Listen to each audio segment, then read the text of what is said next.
Ce message vous est présenté par l'Assemblée chrétienne Le Tabernacle. www.letabernacle.net. Seigneur, tu quittes mon service et j'ai comme Élie. Et banco, tout de suite, je vous dis, je m'en vais.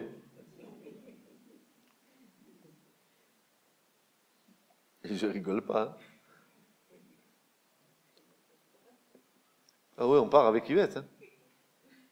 Ah oui, parce que le Seigneur, il ne peut pas me laisser partir seul. Souvent, nous ne comprenons pas la manière d'agir de Dieu.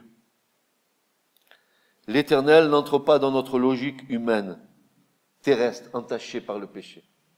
Comme si Dieu devait faire ce que nous pensons, nous. N'est-ce pas? Il agit conformément à sa volonté et à son plan éternel et parfait. Ainsi, pour Élie, Dieu avait en vue quelque chose de meilleur pour lui que le fait d'être dépouillé de son ministère prophétique au profit d'Élisée. Un acte unique de Dieu, une récompense royale qu'Élie n'aurait osé imaginer. Comme Enoch a été enlevé vivant, sans passer par la mort, ainsi le fut Élie. Et c'est pour ça qu'il a dit, remets ton ministère à Élisée, parce que sous-entendu, Élie, je vais t'enlever auprès de moi vivant.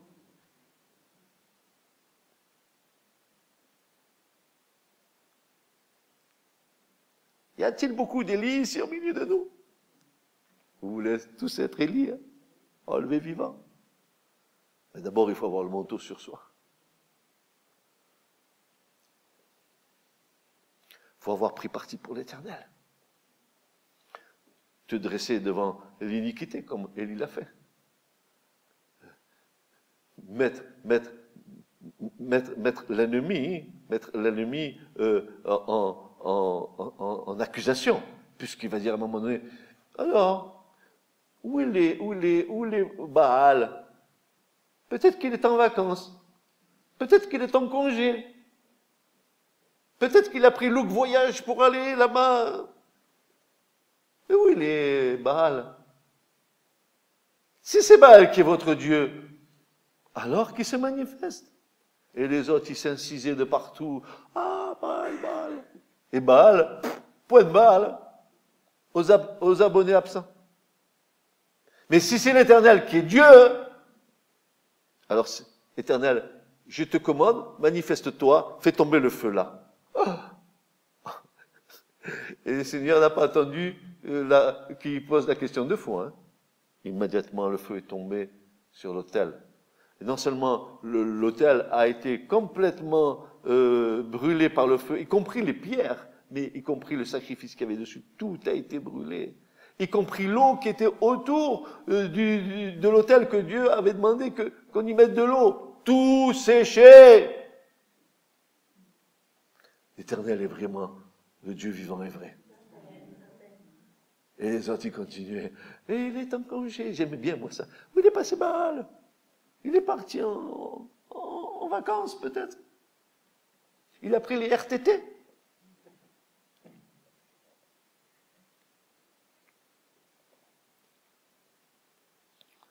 N'était-ce pas là une grâce particulière de l'Éternel à l'égard de son serviteur, bien meilleure que le fait que son ministère lui soit retiré? Alors, je me suis posé la question, mais quand Élie va arriver vers Élisée, et je me suis posé la question, et quel regard il va jeter sur Élisée?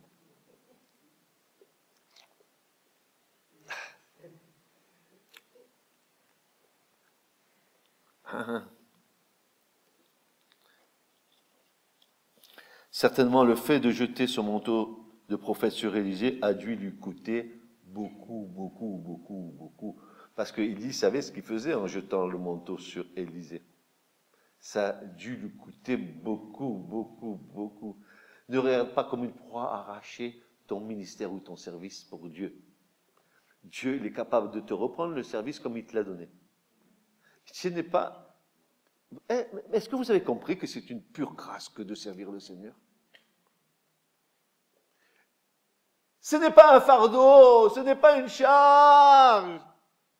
C'est une joie de servir le Seigneur.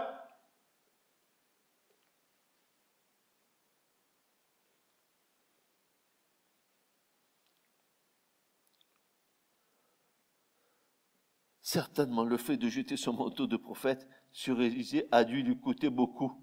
Ça lui a coûté quoi? Obéissance, humilité, abnégation. Regardez l'autre supérieur à lui-même. Et certainement, l'école de Dieu pour Élie. J'obéis parce que je t'aime, Seigneur. Je lui jette le manteau. Et je suis humble. Mais qu'est-ce qui manque pas dans le peuple de Dieu, tous ces ingrédients de la vraie foi qui fait que ton service n'est rien, mais que Christ est tout en toi. L'humilité, l'obéissance, l'abnégation, le reniement du moi. Et moi, et mon service, et mon ministère, et mon truc, et mon machin. Et moi, mon chose.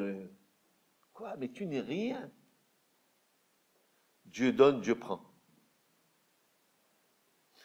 Dieu blesse, il fait mourir, Dieu fait vivre. Deutéronome.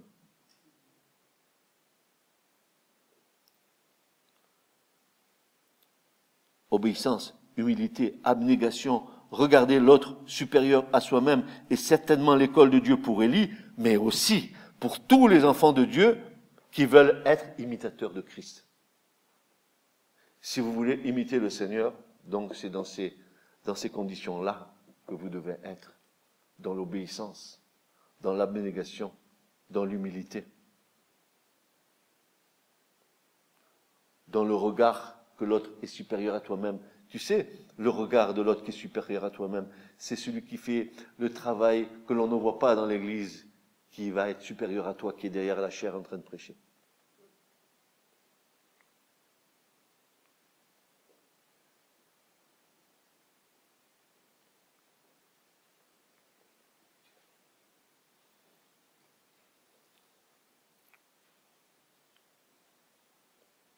Transmission d'un ministère à un autre ministère et la sagesse même de Dieu. Préparer les autres au ministère, loin de l'esprit du Dieu vivant et la sagesse même de Dieu. Et ce matin, moi, je suis net au milieu de vous. Mes mains sont nettes. Vous êtes beaucoup passés par l'école biblique. Vous avez entendu les choses de Dieu. Vous avez été nourris avec les choses de Dieu. Mais qu'est-ce que vous en avez fait?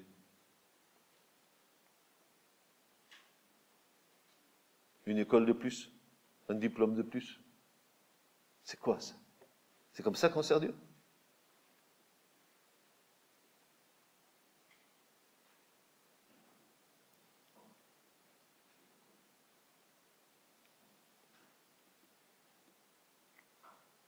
Ici, on a comme une espèce de passation entre Élie, le prophète de la loi, et Élisée, le prophète de la grâce, qui va voir son service s'accompagner de signes, de miracles et de prodiges.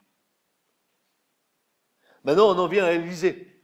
Alors, Élie, lui, il a commencé à poser ses questions. Dieu lui répond. Maintenant, Élisée, lui, il va s'en poser des questions aussi, n'est-ce pas?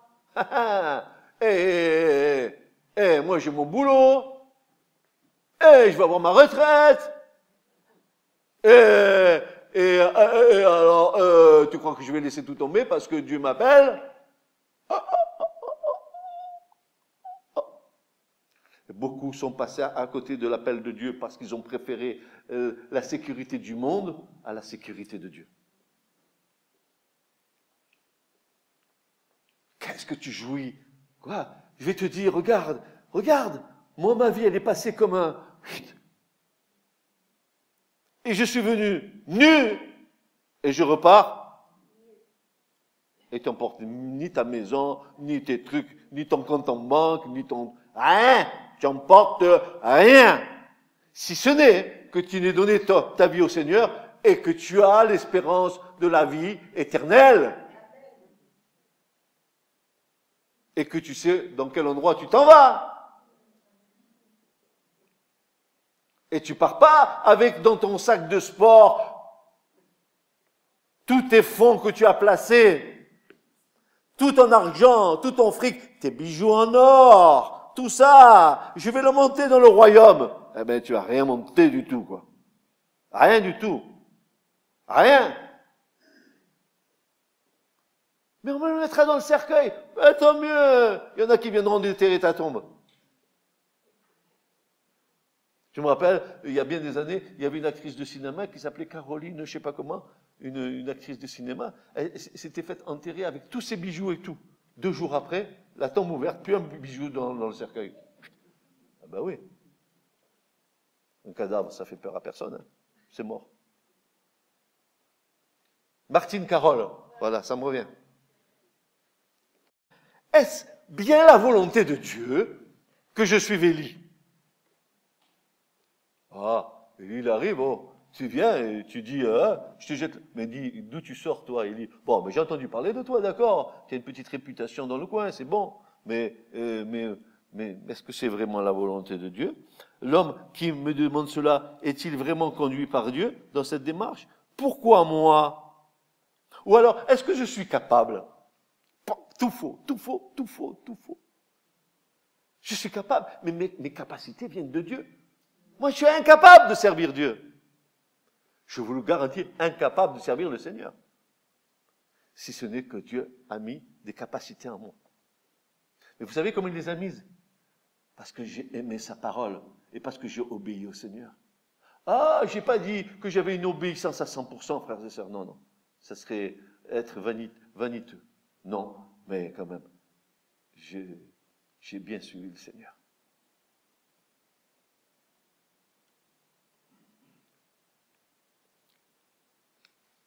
Est-ce le temps de Dieu pour moi?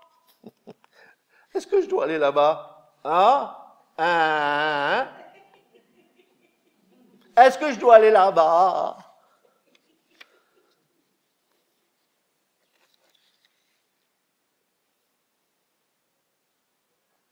Mais cette multitude d'interrogations empêche l'expression de la foi parce que bourrée d'incertitudes. La foi, c'est simplement croire comme des petits-enfants. La décision est prise. La décision est prise. Qu'est-ce qu'il fait? La décision est prise. Tu réponds à l'appel de Dieu. Qu'est-ce qu'il fait Élisée? Ah non, 12 paires de bœufs, je ne les abandonne pas comme ça. Je vais les revendre d'abord avant de suivre Élie. Ah ouais. Oui, comme ça, au moins, si ça ne marche pas avec Élie, j'ai toujours un... Ça, c'est les chrétiens.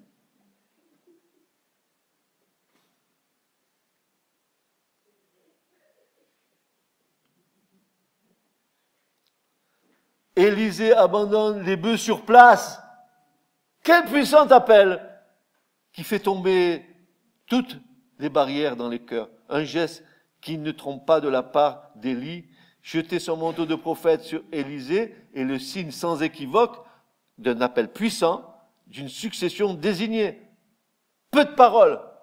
Il n'a presque pas parlé, Élie. Il n'a rien dit. Il va lui dire, oh, oui, à un moment donné, il va lui dire, oh, bon, si tu veux pas le manteau, hein. Dans le texte, il va le dire. Sous une autre, si tu veux pas le manteau, je peux le reprendre si tu veux, hein.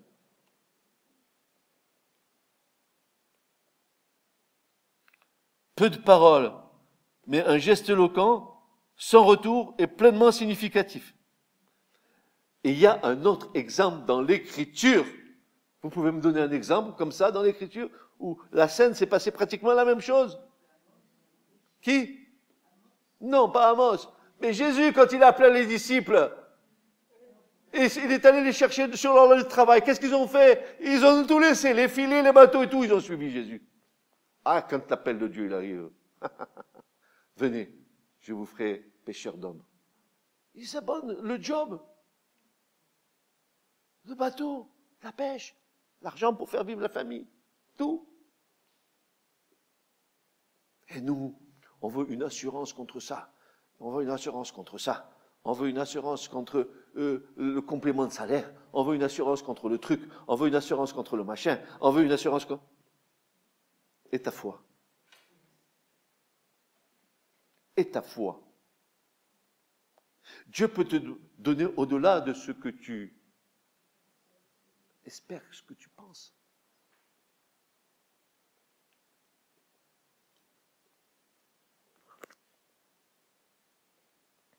Comme il marchait le long de la mer de Galilée, il vit 2 frères, Simon appelé Pierre et André son frère, qui jetaient un filet dans la mer car ils étaient pêcheurs. Il leur dit, venez après moi, et je vous ferai pêcheurs d'hommes. Et eux, aussitôt, ayant laissé leur filet, le suivirent. En passant de là plus en avant, il vit 2 autres frères, Jacques, le fils de Zébédée, et Jean son frère, dans la nacelle, avec Zébédée leur père, raccommodant leur filet. Il les appela, et eux aussitôt, ayant quitté la nacelle et leur père, la nacelle et le père, comme Élisée, il va quitter les bœufs et son père, pour suivre qui? Un, Jésus, l'autre, Élie. Des hommes d'onction. Des hommes d'onction. Alors, Élisée ne s'est pas consacré lui-même. Élisée n'a pas dit ce genre de truc, vous savez, je crois que je vais me faire prophète de l'Éternel. Donc, je vais me faire prophète de l'Éternel. Je vais certainement aller dans une école de prophètes. Et ensuite, j'exercerai le ministère. C'est bien ce qui se passe. Moi, je l'ai vu. Il y en a qui vont en faculté de théologie, hein, n'est-ce pas? Ils vont faire toutes les matières de la faculté de théologie. Ils passent tous les UV. Et quand ils ont tous les UV, ils sont pasteurs. Quelle honte. Mais quelle honte. C'est ça qui fait de toi un pasteur, ou c'est l'appel de Dieu sur ta vie? Vous avez vu comment nous avons détourné les choses de Dieu, comment nous avons humanisé l'évangile, comment nous avons, en fait, ce que nous avons fait, nous avons étouffé la foi avec des moyens humains.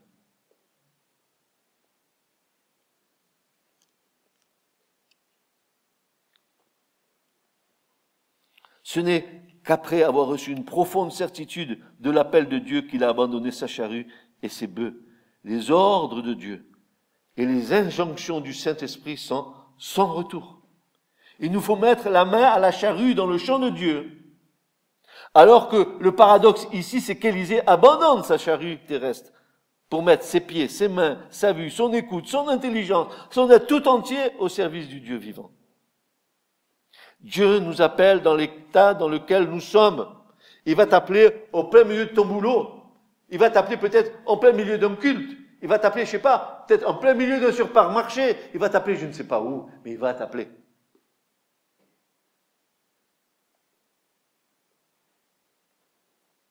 Il va t'appeler.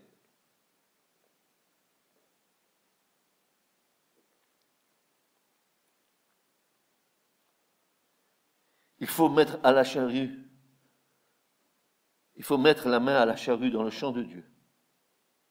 Alors que le paradoxe dans cette scène, c'est qu'Élisée abandonne sa charrue terrestre pour mettre ses pieds, ses mains, sa vue, son écoute, son intelligence, en fait son être tout entier au service du Dieu vivant. Dieu nous appelle dans l'état dans lequel nous sommes.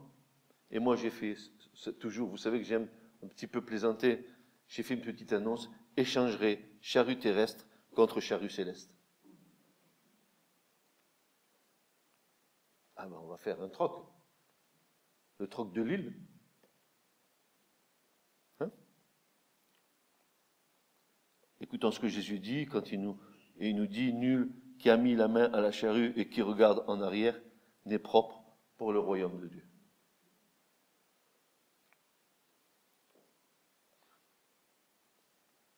Remarquons encore qu'Élie ne s'est pas arrêté. Le geste était suffisant et suffisamment éloquent et explicite pour qu'Élisée en saisisse tout de suite le sens. Élie continue sa route. Lui n'a provoqué aucune explication. Il n'a provoqué aucune explication à Élisée, mais il n'y a eu aucun conciliabule, il n'y a même pas eu de concile pour dire à Élisée, voilà maintenant tu es un prophète de Dieu. Non, il a jeté le manteau, il a dit, maintenant si tu veux tu me suis, si tu veux pas tu restes. Hein. Il n'y a pas dit, Dieu m'a dit que, Élisée, tu seras un grand prophète. Voilà, il n'a pas dit, oh, Philippe, tu seras un grand pasteur.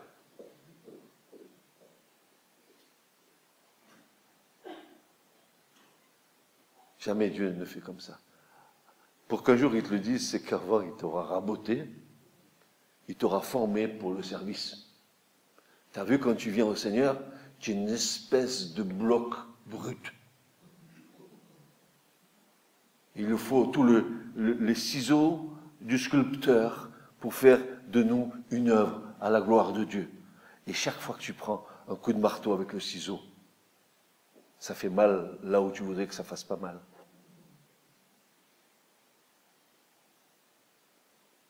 Est-ce que tu veux être modelé par le Seigneur? Parce que ce que j'ai pu entendre au niveau de la poterie, c'est que avant que le pot devienne un pot, la glaise, l'argile, il va falloir passer l'argile dans de l'eau pendant un certain temps pour que toutes les impuretés s'en aillent. Une fois que les impuretés sont parties, on sort l'argile, on commence à la pétrir. Et on la pétrit comment? On la prend, on la jette par terre, jusqu'à ce qu'elle devienne malléable. Et en fait, dès qu'elle est devenue malléable, alors le potier commence à faire une belle poterie, différente de l'autre poterie. Mais c'est pas fini. Maintenant, une fois qu'il a fait le beau pot, tu passes au feu pour être cuit. Et une fois que tu es cuit, et recuit, alors tu pourras servir le Seigneur. Une fois que tu auras reçu de la part de Dieu, n'est-ce pas, cette dernière touche, il sera capable de mettre la signature en bas sur toi, parce qu'il va signer l'œuvre. Et aucun vase n'est pareil à l'autre. Nous sommes tous différents les uns des autres. Il n'y a que le contenu qui diffère.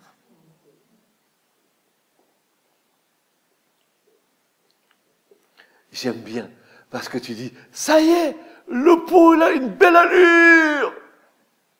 Et vous avez vu, il prend entre ses mains et puis il lui donne une forme. Voilà, c'est pas fini, hein. Maintenant, il faut que tu passes au feu.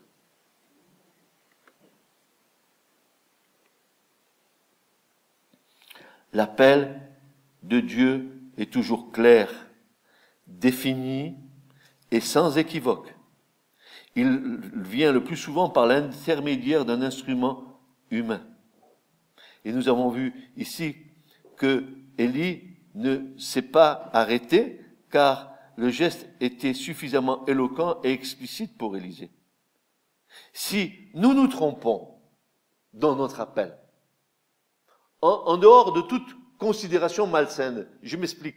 Si nous avons un appel et que notre appel est motivé par un réel désir de servir Dieu, non pas une intention d'être reconnu dans un ministère ou dans une place à côté du pasteur ou pas dans une place, où si l'intention est pure et noble, alors Dieu verra la sincérité de nos cœurs. C'est l'école de Dieu, même si nous nous trompons. Si je me trompe dans l'appel, mais que les motivations de mon cœur sont pures et bonnes, c'est l'école de Dieu, il faut que j'apprenne à me tromper pour pouvoir ensuite bien discerner. C'est comme ça qu'on apprend. Lorsque l'Esprit Saint parle, il n'y a pas de confusion, ce sont de profondes certitudes qui s'installent, une encre de l'espérance jetée dans le cœur au-delà de l'impossible, une telle conviction de foi que tout va se réaliser comme Dieu l'a promis, même si les circonstances nous semblent contraires.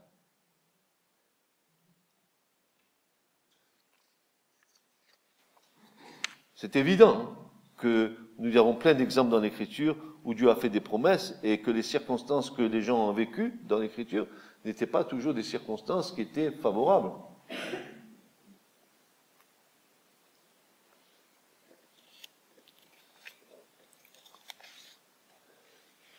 La foi d'Élisée, c'est de se mettre en action immédiatement. Ce que Dieu attend de nous, c'est une réponse spontanée et sincère. Oui, je veux te servir.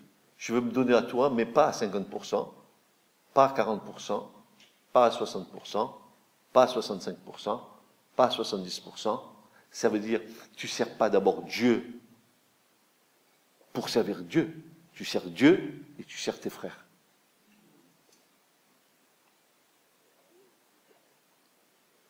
Tu sers Dieu et tu sers tes frères. Parce que n'oublie jamais qu'un ministère est donné en don pour les frères. Moi, je me suis donné à vous. Dieu m'a donné à vous. Est-ce que tu t'es donné à tes frères? C'est des questions précises. Tu as la réponse, mon frère, ma sœur?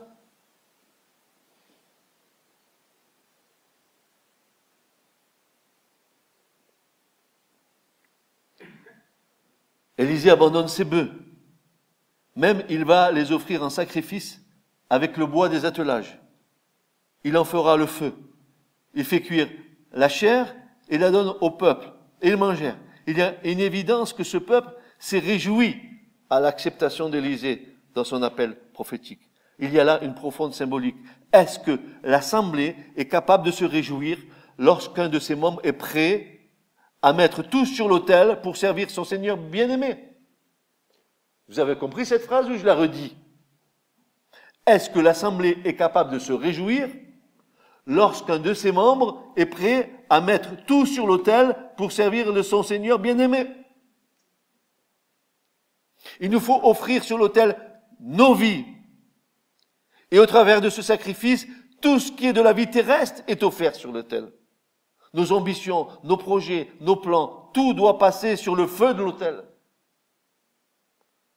Le harnachement et le joug qui pèsent sur nos propres vies. Pourquoi croyez-vous que Élisée a fait brûler l'attelage avec le joug des bœufs? C'est que dans sa vie, aussi il avait un joug, il a brûlé au feu. Ça veut dire, il n'y a plus rien qui m'empêche de servir Dieu. Car le manteau prophétique qu'il reçoit d'Élie va lui donner l'onction qui brise le joug.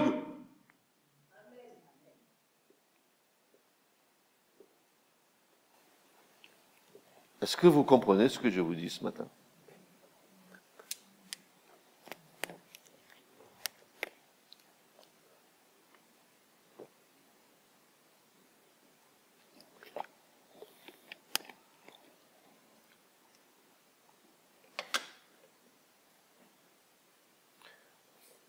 Il nous faut offrir sur l'autel nos vies, et au travers de ce sacrifice, tout ce qui est de la vie terrestre est offert sur l'autel.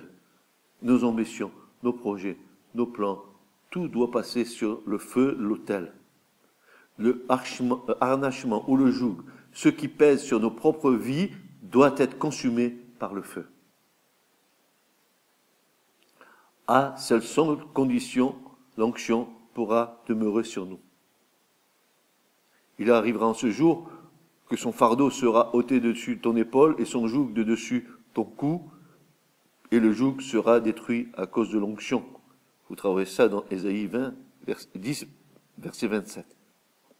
C'est-à-dire qu'il sacrifie toute sa vie terrestre pour suivre l'Éternel. Élisée lui court après, et il court après Élie. Ainsi, il laisse derrière lui son titre de noblesse, ses richesses, ses ambitions et ses plaisirs. Suivre Élie, c'était pas une mince affaire. Si tu veux me suivre, ça va pas être une chose facile. Mais si tu me suis, tu seras béni au bout. Et c'est pas de l'orgueil, c'est pas de la prétention.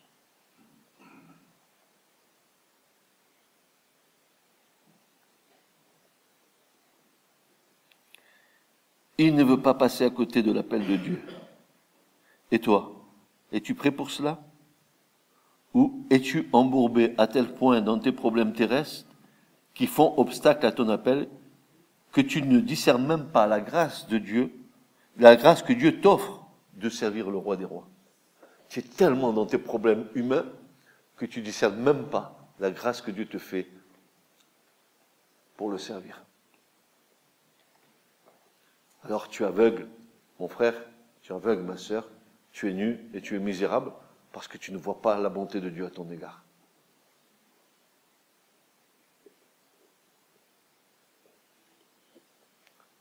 Vous comprenez?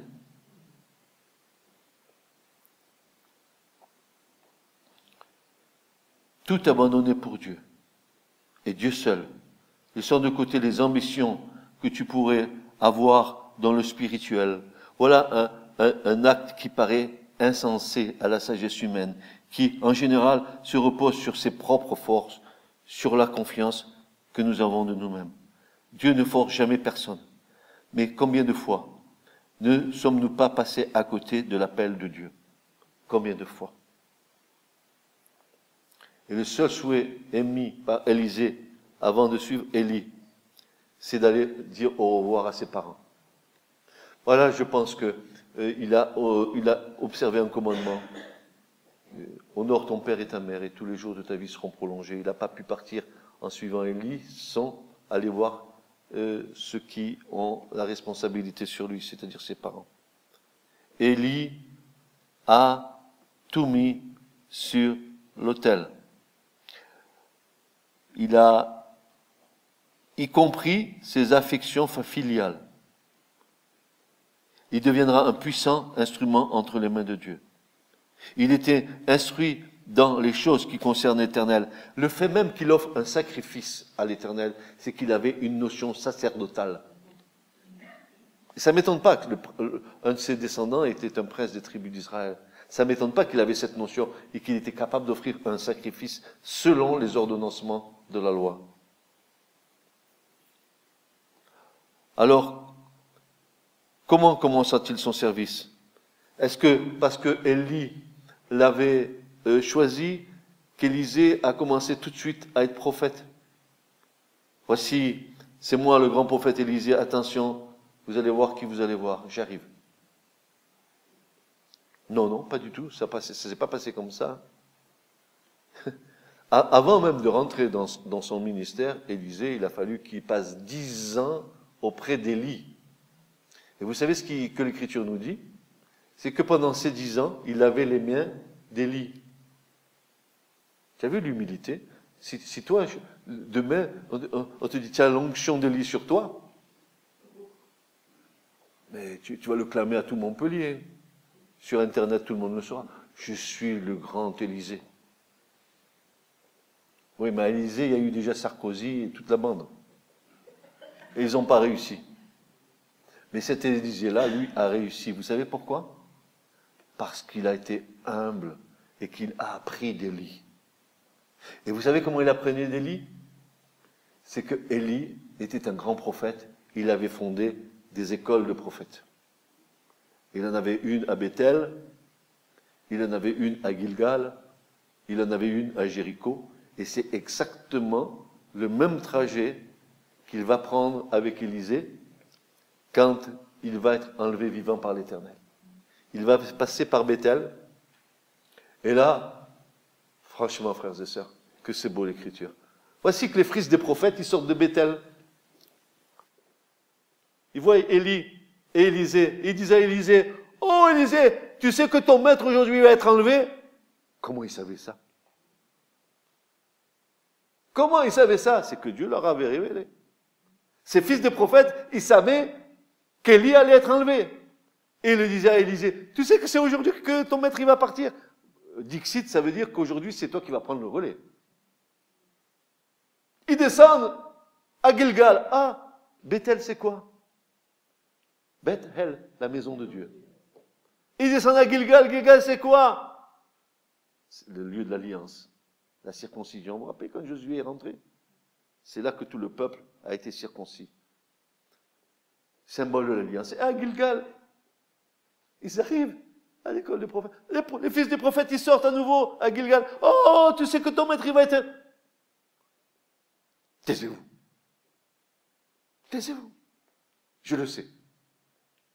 Jusqu'à Jéricho, et en ce moment-là, ils vont là où le Seigneur les attendait, au Jourdain. Vous avez vu le manteau, quelle capacité.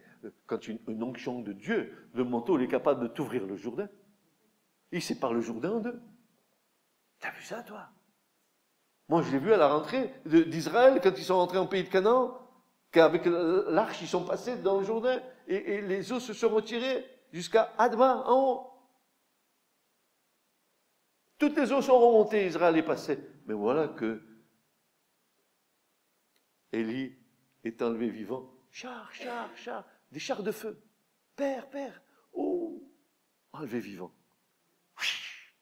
Et voilà, il disait, il reste seul. Ça y est, c'est le moment de rentrer dans le ministère. 10 ans ont passé. 10 ans au pied des lits. Il a appris à jeûner. Il a appris à prier. Il a appris à se soumettre. Il a appris à aimer l'œuvre de Dieu. Il a appris à aimer le peuple de Dieu.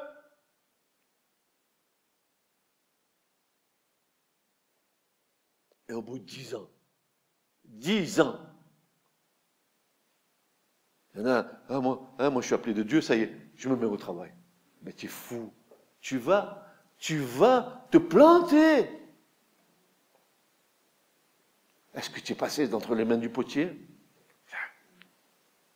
Est-ce que tu as été... jusqu'à ce que tu deviennes...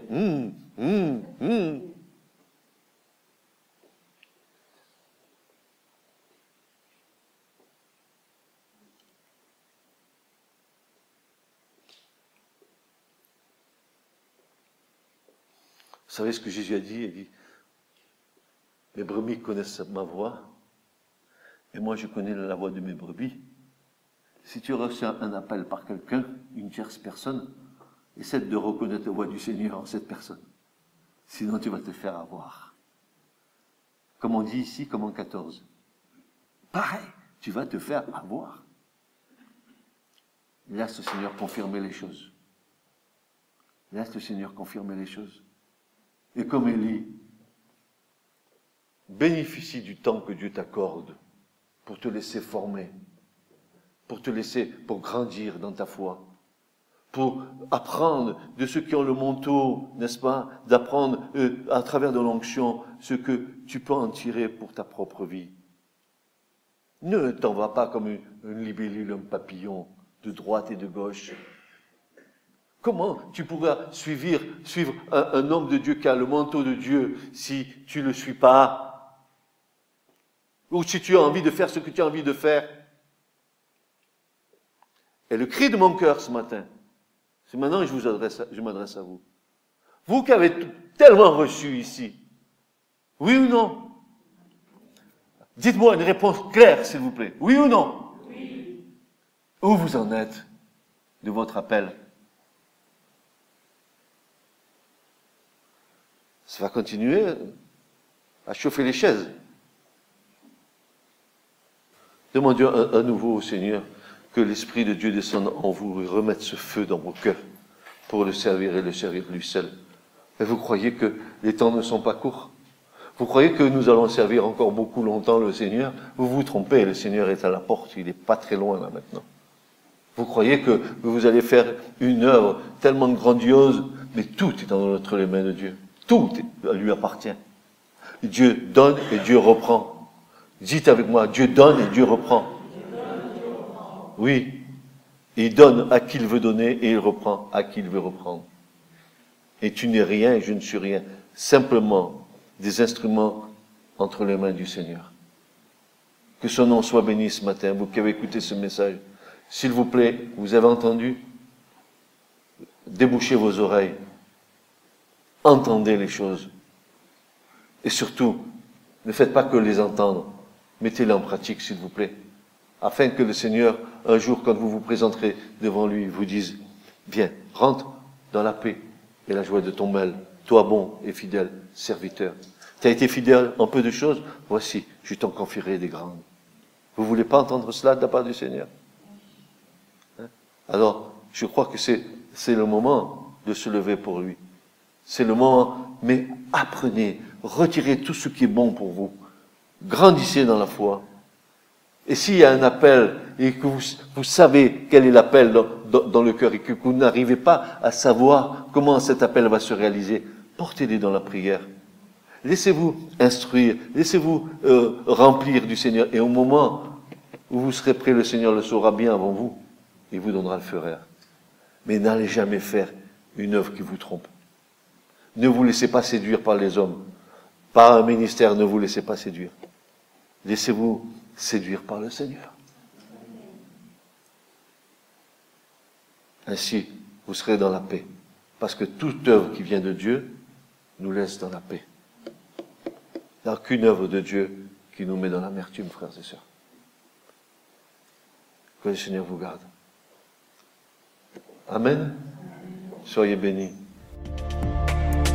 Ce message vous a été présenté par l'Assemblée chrétienne Le Tabernacle. www.letabernacle.net